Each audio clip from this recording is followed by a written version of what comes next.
Hello everyone, कैसे हैं आप सब। होप कि आप सब अच्छे होंगे। मैं भी बिल्कुल ठीक हूँ और एक और नया अर्ली मॉर्निंग रूटीन लेके आप लोगों के साथ हूँ। आप लोगों को मेरे अर्ली मॉर्निंग रूटीन जो है वो काफ़ी पसंद आते हैं। सुबह जो है मैं उठी थी 4:45 बजे, फ्रेशन अप हुई, चाय वगैरह पी, थोड़ी सी एक्सरसाइज करी और अपने छोटे मोटे जो है मैंने काम निपटाए। तब तक टाइम हो गया था 5:20-25 के आसपास का। तो मैं आ गई हूँ बालकनी में थोड़ा सा वॉक करने के लिए। बहुत ज़्यादा अंधेरे में मैं बालकनी में नहीं निकलती हूँ क्योंकि हमारे यहाँ बहुत ज़्यादा चमगादड़ है। गेट खुलते ही अंदर घुसने का डर रहता है और सुबह उठते ही जो है हम लोगों की ना भाग दौड़ शुरू हो जाती है। और मुझे तो ऐसा लगता है कि हम जो हाउस वाइफ होती हैं ना, उनकी शायद भाग दौड़ जो है वो उठने से पहले ही शुरू हो जाती है, क्योंकि दिमाग में रात से ही कश्मकश शुरू हो जाती है। सबसे बड़ा प्रॉब्लम कि सुबह उठ के बनाना क्या है, दूसरा बहुत सारे काम रहते हैं, और तीसरा अगर आपको कहीं जाना हो तो उसमें तो फिर ये रहता है कि आपको घर का सारा काम निपटाना है जाने से पहले, और अर्ली मॉर्निंग जाना हो तो और भी ज़्यादा आफत। तो बस ये लगता है कि उठने के बाद ना टाइम थोड़ी बहुत देर के लिए रुक जाए ताकि हम भाग भाग के अपने सारे काम निपटा लें। यहाँ मैंने प्रीवियस ब्लॉग में जो आपके साथ शेयर किया था, खुशी के लिए नमक पारे बनाए थे। रात भर मैंने कपड़े से ढक के इनको बाहर छोड़ दिया था ताकि अच्छे से ठंडे हो जाए, और अब मैंने इनको कंटेनर में जो है पैक करके रख दिया है।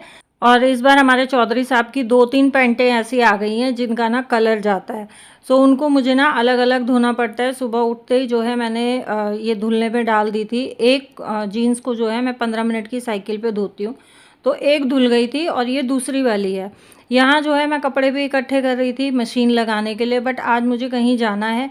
सो मुझे फिर ये हुआ कि नहीं, पहले ना मैं नाश्ते की तैयारी कर लेती हूँ, सब्जी बननी रख देती हूँ, उसके बाद जो है मैं कपड़ों में लगूंगी।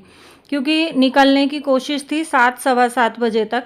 मम्मी के साथ मैंने जाना था और लक्की और लक्की के पापा अभी फ़िलहाल सो रहे हैं, तो मुझे ये था कि इनका नाश्ता और लंच जो है वो मैं बना के पैक करके रख के जाऊंगी ताकि बाहर से कुछ ना खाएं। और कोशिश हमारी यही रहती है कि गर्मियों में स्पेशली हम लोग बाहर का कुछ ना खाएं, बिल्कुल ही अवॉइड करें हम बाहर का।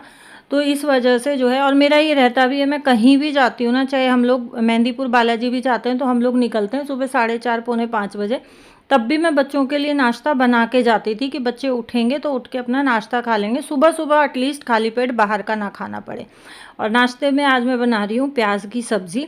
और जब कहीं आपको जाना होता है या अर्ली मॉर्निंग निकलना होता है, फिर तो वैसे ही टाइम जो है इतनी जल्दी जल्दी जाता है ना कि पता ही नहीं चलता कैसे टाइम निकल गया और कैसे आपके इतने जो है छोटे छोटे काम रह जाते हैं। तो इस वजह से मैं बहुत जल्दी जल्दी लगी हुई थी और मुझे ये था कि मैं अपने सारे ही काम निपटा के जाऊंगी ताकि थक हार के वापस आए तो काम मुझे पड़ा हुआ ना मिले। और यहाँ जो है मम्मी का फ़ोन आ गया था पूछने के लिए कि उठी या नहीं उठी। तो वैसे मम्मी को पता है कि मैं उठ जाती हूँ अर्ली मॉर्निंग, क्योंकि ये जो अर्ली मॉर्निंग उठने की आदत है ये मेरी माँ की दी हुई है। और जब आपके ऊपर वैसे भी घर परिवार की जिम्मेदारियाँ पड़ती हैं ना, तो जिम्मेदारियाँ आपको सब कुछ सिखा देती हैं। स्टार्टिंग में जैसे मुझे बहुत सारे कमेंट्स आते हैं कि दीदी हमसे नहीं उठा जाता, तो स्टार्टिंग में जब आप उठते हो ना तो थोड़ी सी दिक्कत आती है, बट जब कंटिन्यूअसली महीना 2 महीना आपको उठते हुए हो जाता है ना तो बहुत इजीली आप बिना अलार्म के उठ सकते हो। यहाँ मैंने 1 किलो प्याज है वो स्लाइस में काट लिए हैं, हींग जीरे में बनाने वाली हूँ। हींग जीरे पे मैंने छौंक लगा के टमाटर डाल दिए हैं। जैसे टमाटर पक जाएंगे उसके बाद जो है हम आगे का प्रोसेस करेंगे, लेकिन टमाटर में पहले मैं डालूंगी जो मसाले हैं, हल्दी, नमक और धनिया पाउडर। आप चाहो तो लाल मिर्च डाल सकते हो। मसाला पकेगा तब तक मैं आ गई थी अपनी मशीन लगाने के लिए। अच्छा, एक बहन का मुझे 2-3 दिन से कमेंट आ रहा है, वर्षा नाम है उनका और आईडी का नाम मेरे माइंड से स्लिप हो गया है। तो ये बहुत प्यारे प्यारे कमेंट्स करती हैं, ये बहुत टाइम से हमारे चैनल के साथ जुड़ी हुई हैं, बहुत रेगुलरली ब्लॉग्स देखती हैं, बहुत रेगुलरली कमेंट्स करती हैं। और जब आप लोग ना, बहुत सारे जो है बहनें अब ऐसी हो गई हैं कि वो कमेंट नहीं करती हैं बट वो वीडियोस देखती हैं, बट मैं उनके कमेंट्स को बहुत ज़्यादा मिस करती हूँ जो पहले रेगुलर कमेंट्स करती थी। और मुझे सबका ध्यान रहता है कि कौन कौन पहले करता था और कौन कौन अब नहीं करता है। तो जी, आप लोग प्लीज़ कमेंट किया करो, मुझे बहुत मोटिवेशन मिलता है। आप लोग जो प्यार देते हो ना वो मुझे बहुत हिम्मत देता है, नहीं तो मैं जो है बार बार चैनल पे रेगुलर होती हूँ और फिर से जो मैं आने की हिम्मत कर पाती हूँ ना वो आप लोगों का प्यार है और कुछ मेरी फैमिली का प्यार है। पापा की जैसे 13वीं हुई थी, वो मैंने आप लोगों के साथ पहले भी शेयर किया था कि मम्मी तब से ही मुझे बोलने लग गई थी कि हर बंदा अपने काम पे वापस चला गया, तू भी अपनी वीडियोस शुरू कर, थोड़ा बिजी रहेगी, माइंड डिस्ट्रैक्ट होगा तो थोड़ा सा दिमाग में शांति रहेगी। बट मैं खुद को ही कहीं ना कहीं डिप्रेस फील करा रही थी, खुद को ही मैंने बहुत सारी चीज़ों में लपेट लिया था, बहुत सारी चीज़ों में बांध लिया था। इस चीज़ के लिए मैं खुद ही ज़िम्मेदार थी। बट अब जैसे हमारे यहाँ भंडारा हुआ, मैं गई तो वहाँ पे भी मतलब फैमिली में ये लगा लो कि आप बंदा बंदा मेरे से पूछ रहा था वीडियो क्यों नहीं डालती है, 2-4 दिन डालती है फिर छोड़ देती है। तो वो चीज़ ना मुझे हिट कर गई कि यार फैमिली मेरी इतनी ज़्यादा सपोर्टिव है, फैमिली मेरी इतना ज़्यादा प्यार मुझे दे रही है, मेरी मम्मी मुझे बार बार बोल रही है, मम्मी बार बार मुझे मोटिवेट कर रही है, मेरा यूट्यूब परिवार इतना प्यारा है, तो मैं क्यों अपने काम को छोड़ के बैठी हुई हूँ। क्योंकि मैंने इस चैनल पे लिटरली बहुत मेहनत किया, सुबह 3-3 साढ़े 3-3 बजे तक स्टार्टिंग में मैंने व्लॉग्स एडिट किए हैं, मैंने दिन रात एक कर दिया था, तब कहीं जाके ये चैनल मेरा ग्रो हुआ था।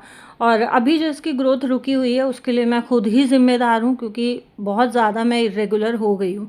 लेकिन अब मैं कोशिश करूँगी कि मैं अपने चैनल पे रेगुलर रहूँ। और यहाँ जो है सब्ज़ी मैंने खुली पकाई थी, ढक्कन डाल के मैंने उसके ऊपर पानी इसलिए डाला क्योंकि मैं नहाने चली गई थी और सब्ज़ी बिल्कुल सूखी थी तो ये जल जाती, मैं नहा के आती तब तक। सूखी सब्ज़ी जो आपको बिना पानी के बनानी है ना, और आपको अगर बनाने का आइडिया नहीं आता है तो आप उसके ऊपर एक थाली रखो, उसमें पानी डालो ताकि नीचे से बूंद बूंद पानी टपकता रहेगा और सब्ज़ी का मॉइस्चर बना रहेगा। यहाँ जो है नहा धो के और मैं बैठ गई थी अपना जोत वगैरह करने के लिए। पूरी पूजा तो मैं नहीं करती हूँ, जिस दिन मुझे जाना होता है मैं अपना थोड़ा बहुत जो मेन रहता है वो करती हूँ, जोत बत्ती करती हूँ, लेकिन जोत बत्ती जो है वो मैं अपनी नहीं छोड़, क्योंकि जब आपके दिन की शुरुआत पूजा पाठ से और भगवान के नाम से होती है ना, तो पूरा दिन आप में एक अलग ही एनर्जी रहती है, एक अलग ही पॉजिटिविटी रहती है और मन खुश रहता है, मन शांत रहता है, सबसे बड़ी चीज़। अच्छा, एक और नई बहन कोई हमारे चैनल के साथ जुड़ी हैं, नाम सॉरी मुझे ध्यान नहीं है, बट इन्होंने मुझे कमेंट किया था कि दीदी मैंने अभी नई नई अपनी गृहस्थी मतलब घर संभालना शुरू किया है, तो आप दही जमाने का, घी निकालने का, मलाई का, दूध का सारा ही प्रोसेस डिटेल में शेयर करना, मुझे सीखना है। तो जी मैं ये चीज़ें अपने व्लॉग्स में जो है रेगुलरली शेयर करती रहती हूँ और मुझे बहुत अच्छा लगा कि आपने मेरे पर इतना विश्वास दिखाया। और ये आप लोगों का विश्वास, प्यार, सपोर्ट, प्यारे प्यारे कमेंट्स, ये ही मुझे बहुत ज़्यादा हिम्मत देते हैं और अंदर से मतलब ये होता है कि नहीं यार मुझे काम करना है, मुझे वीडियोस डालनी है, मुझे वीडियोस बनानी है। तो जी यहाँ पे जो है मैं बनाने लग गई थी रोटियाँ, और प्याज की सब्ज़ी के साथ ना पराठे ज़्यादा अच्छे लगते हैं। तो नाश्ते के लिए जो है मैंने बना दिए थे पराठे और लंच के लिए मैंने बना दी थी रोटियाँ। 2 कैसरोल में मैंने अलग अलग रख दिया था, एक में पराठे रख दिए थे, एक में रोटियाँ रख दी थी। क्योंकि पराठों के साथ जब आप रोटियाँ रखते हो ना, तो रोटियों में भी पराठों का थोड़ा सा अरोमा चला जाता है और टेस्ट वैसा करती हैं फिर वो। मैंने दोनों को अलग अलग पैक किया और साथ ही जो है मैं अपना भी लंच पैक करूँगी, क्योंकि बाहर का जैसे मैंने आपको बताया मैं बिल्कुल भी नहीं खा रही हूँ आजकल, बिल्कुल भी, क्योंकि मेरे जो हेल्थ इश्यूज़ चल रहे हैं उनको मैं नज़रअंदाज नहीं कर सकती हूँ। और अभी गर्मी इतनी ज़्यादा हो रही है कि इतनी गर्मी में तो मैं तो यही सजेस्ट करूँगी कि अगर आप कहीं बाहर जाते हो, आप अपने घर से 2 रोटी सब्ज़ी नहीं है तो अचार और पानी पैक करके ले जाओ, ताकि गर्मी में ना चाहते हुए भी आपको खाना ना पड़े। क्योंकि कई बार होता है हमारे पास नहीं है, भूख लग गई तो ना चाहते हुए भी हमें खाना पड़ता है। पहले यहाँ मैंने रोटियाँ पैक करी थी, बट फिर मुझे ये हुआ कि यार पता नहीं किस टाइम लंच किया जाएगा, तो मैंने साथ में 1-2 पराठे रख दिए, 1-2 रोटियाँ रख दी और सब्ज़ी ले ली और ठंडा पानी मैंने अपनी बॉटल में फ़िल कर लिया।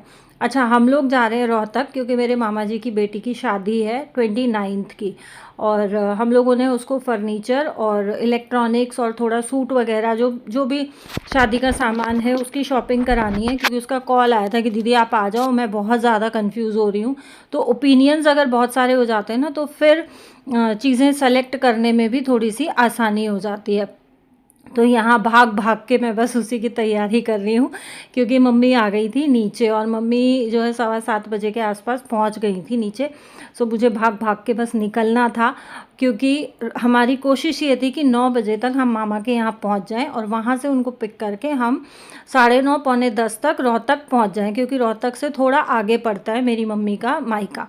बस इसी वजह से हम लोग सुबह सुबह अर्ली मॉर्निंग निकले हैं, ताकि जल्दी जाके गर्मी में ज़्यादा हमें ना घूमना पड़े। बट फिर भी ये है कि हम वापस घर आए हैं 5 साढ़े 5 बजे के आसपास, और एस्टिमेट हम लोग लेके चल रहे थे 2 ढाई बजे तक वापस आने का, क्योंकि वहाँ से जो है शादी में और भी कुछ गेस्ट आए हुए थे, तो वो भी साथ हो लिए। फैमिली जब साथ हो जाती है ना, तो फिर आपका टाइम लगता ही लगता है मार्केट में, फिर तो एक अलग ही एन्जॉयमेंट होता है। मैंने ना बहुत ज़्यादा रिकॉर्ड नहीं किया है, थोड़ा बहुत मैं रिकॉर्ड कर पाई हूँ, क्योंकि देखो जब फैमिली साथ होती है ना, तो फिर वो उतना ध्यान भी नहीं रहता है कि आपको वीडियो बनानी है, वीडियो रिकॉर्ड करना है या शूट करना है, वो नहीं रहता है। फिर बस ये रहता है कि आप फैमिली के साथ एंजॉय करो, क्योंकि ऐसा ऐसा जो गेट टुगेदर होता है ना, ये कभी कभी होता है, जब कोई फंक्शन होता है, कोई ओकेजन होता है, तब ही मिल पाते हैं, है ना। और मामा नाना के यहाँ तो वैसे भी कई कई सालों में जाया जाता है। लेकिन अब एक चीज़ अच्छी हो गई है कि ये जो एक्सप्रेस वे बन गए हैं ना, इनसे रास्ता बहुत आसान हो गया है, बहुत ज़्यादा टाइम नहीं लगता है। नहीं तो पहले ना नजफगढ़ के जाम में ही फंस जाते थे, और कई कई घंटे लग जाते थे मामा के यहाँ तक पहुँचने से। अगर जाम में नहीं फंसते थे तो भी 2 ढाई घंटे तो बहुत आराम से आप मान के चलो। तो जी ये है मेरा मामा का गांव, और ये अभी भी प्रॉपर गांव है। आप जाते हो यहाँ पे, एक ना वो अलग ही खुशबू आती है गांव की हवा की, बहुत अलग ही फीलिंग होती है, और मुझे बचपन से ही बहुत ज़्यादा अच्छा लगता है मेरे मामा के यहाँ जाके। तो हमने मामी को और भी जो एक दो लोग साथ में आए, ये वाली मामी है, इनकी बेटी की शादी है, तो मामा जी मेरे नहीं हैं, बच्चे छोटे छोटे थे तभी उनकी डेथ हो गई थी। इनको पिक किया और हम लोग आ गए सीधा रोहतक की मार्केट में, और सबसे पहले गए हम फर्नीचर के शॉप पे। हमें ये था कि शायद इनका ना नीचे नीचे ही सारा कुछ है, बट एक फ्लोर फिर भी हमें चढ़ना पड़ा यहाँ पे। और उसमें भी इन्होंने यहाँ पे सिर्फ ये सैम्पल सोफ़ाज़ रख रखे थे, इनका गोडाउन अलग था। तो हमने वहाँ से जो है देखा, अपना फ़र्नीचर पसंद किया, और इसी शॉप से जो है फ़र्नीचर हमने पैक करा दिया था। उसके बाद हमने लिया इलेक्ट्रॉनिक्स, लेकिन वो सब मैंने शूट नहीं किया।